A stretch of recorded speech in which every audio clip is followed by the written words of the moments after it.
Hello, my name is Trevor, 29 years old, and I recently had all of my teeth extracted in one appointment. So I'm making this video to help out anyone, give maybe what to expect. Um, Everyone's going to be a little bit different, so what works for me may not work for you.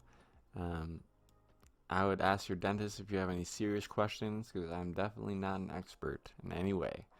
But I thought I'd show you some celebrities who've got some fake teeth to make you feel more confident, maybe. A lot of these Hollywood people with great looking teeth got fake teeth. They just paid a lot for them.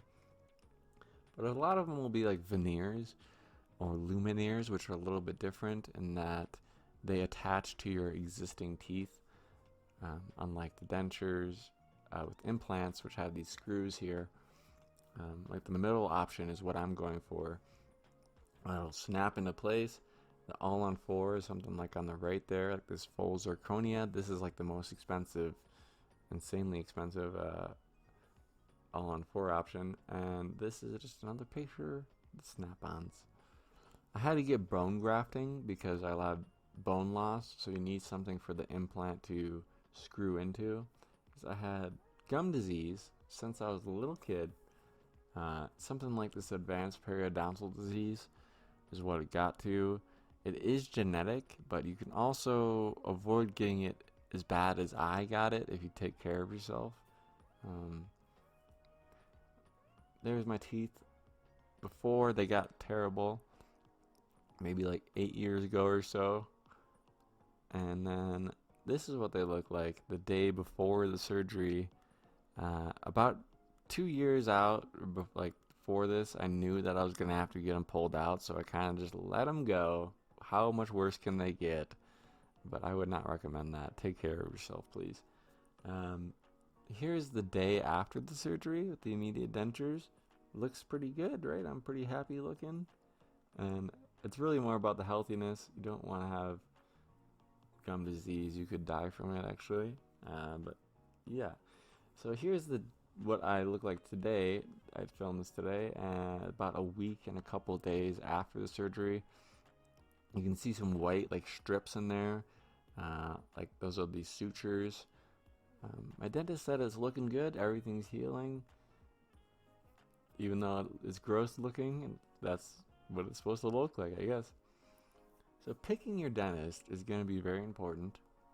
You don't want to go with the first place that I went to in this state, where they suggested the cheap option of going to medical students to like practice at a local college, to practice on my teeth basically. And I don't want that.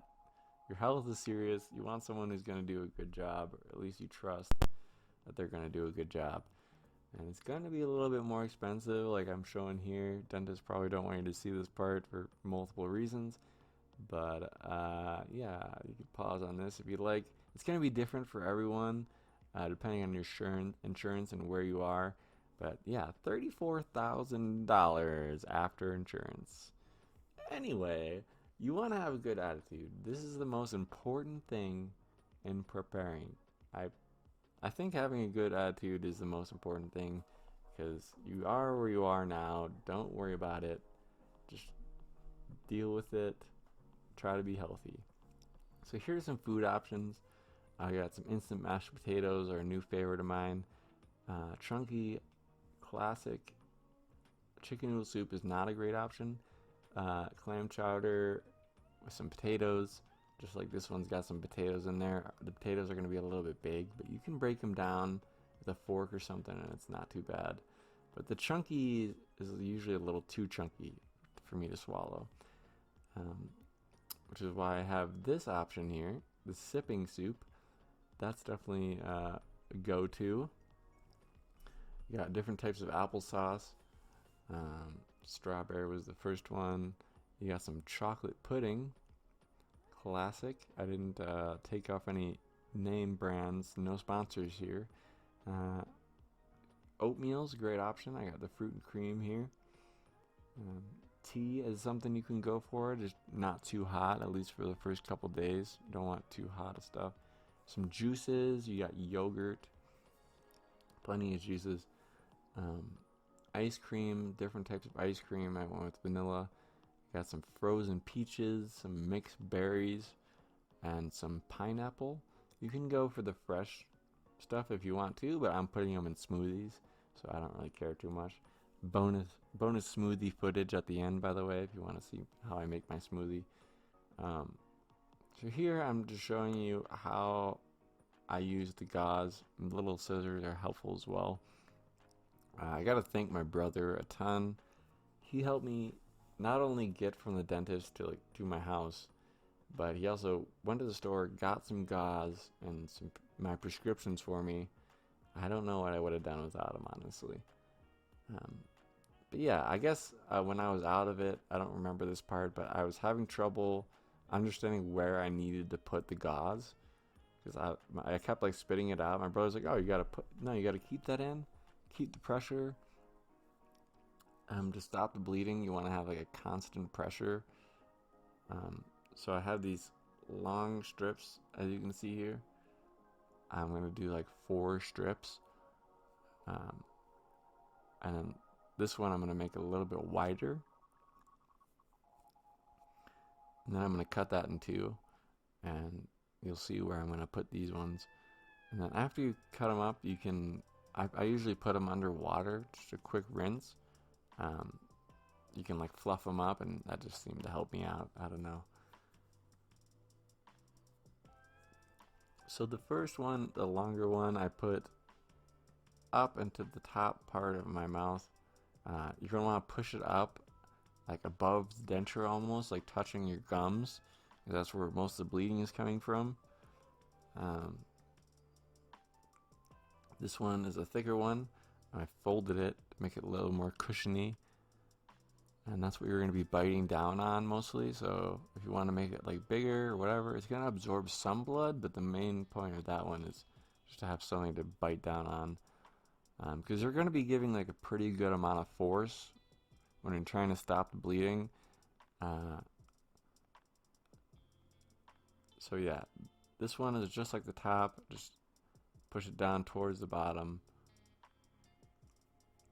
because you don't want to be putting pressure, letting go, and then putting pressure like too quickly, because you're like pumping the blood out, and that could make you bleed more. So you just want to, like you'll see in a second here, you can put one in the middle as well if you'd like, whatever works for you. But here I'm just pressing down. I don't actually need to be doing this. I'm just demonstrating. This is already a week after. And you want to do that, hold it for as long as you can until it gets like too bloody. Basically, the strips are too bloody.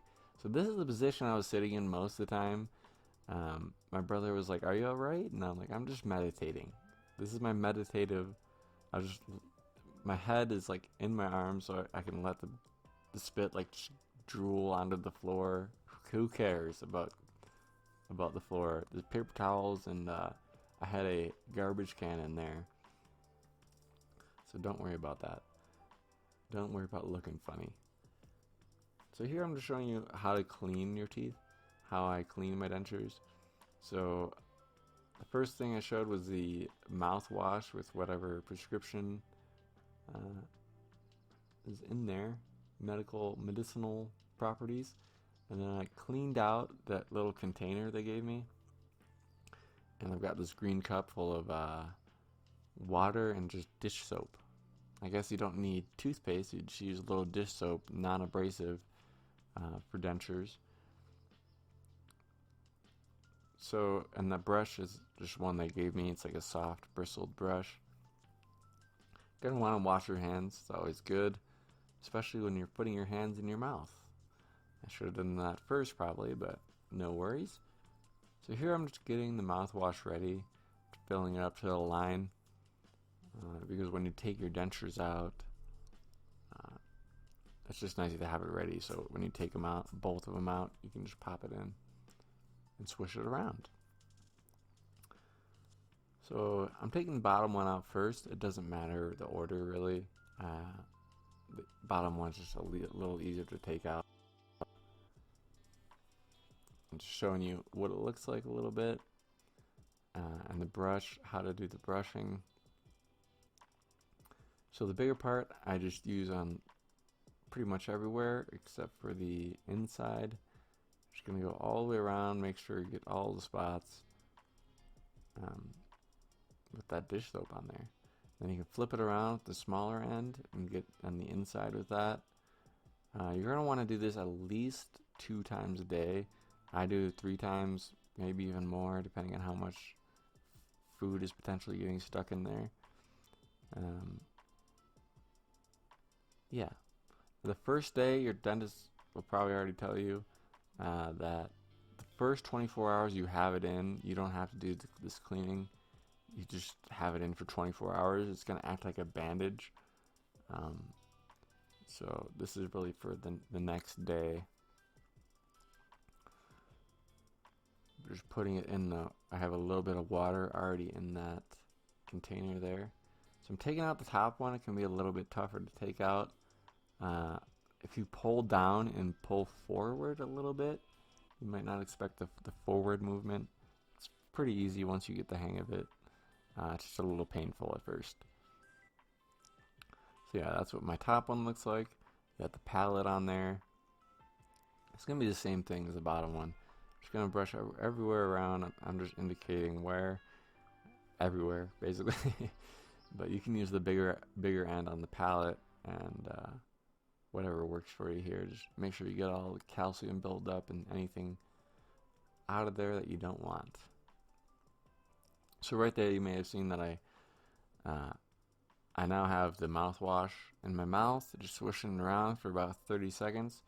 The first couple days, you don't want to be spitting, and you don't want to be sucking, because that could lead to a dry socket. So you want to be careful just not to spit. Just let the fluid just drop out of your mouth. No big deal. So put the top one in there with the bottom one, and I'm going to fill it all the way to the brim until it's pouring over, and just close it when it's full of water. I'm going to keep them in water. There's solutions and stuff you can get, like tablets to help it clean it, but I just use water. Here I'm just going to clean out my little cap, swish a little bit with water in my mouth so you don't have that medicinal taste. And then last part, make sure that your lips are clean and moist. There's everything in there. You want your mouth and your lips not to be too dry. Just, the moistness helps your healing. So here I'm just showing you how I put the top one in. This is after like a week, so it's a little bit easier for me. You're gonna get sore spots and stuff, so just you're gonna have appointments pretty frequently after this with your dentist. If it's too painful to put it in, it's just excruciating. Call your dentist. They're gonna adjust it. You're gonna go in and they're gonna adjust it for you and make it all easier. So there we go. It's popped in. Looking good. And here we go. We got the bonus footage of showing you pretty much everything that I can think of to tell you. So if you want to stick around and see how I make my standard smoothie, this is a great way to get a lot of things in there that you might not be eating that are like healthy for you. Besides this ice cream, if you're lactose intolerant or something, obviously you can choose something different. Maybe some water instead of milk, or juices and ice. Got some spinach, some fresh spinach in there. It's a good thing to have in there. Anything healthy that you don't think you can eat, like just by chewing it, you want to get in there. Banana, I decided not to go for today. It's a great thing to have in there, but sometimes I just don't like the chalky aftertaste. So there's some pineapple and some mango. I got some whole milk about to go in there. Here's where I decide no banana today, no need. Some whole milk, and then I got some orange juice, and then a couple ice cubes, and that's it. Thanks for watching, and have a great day.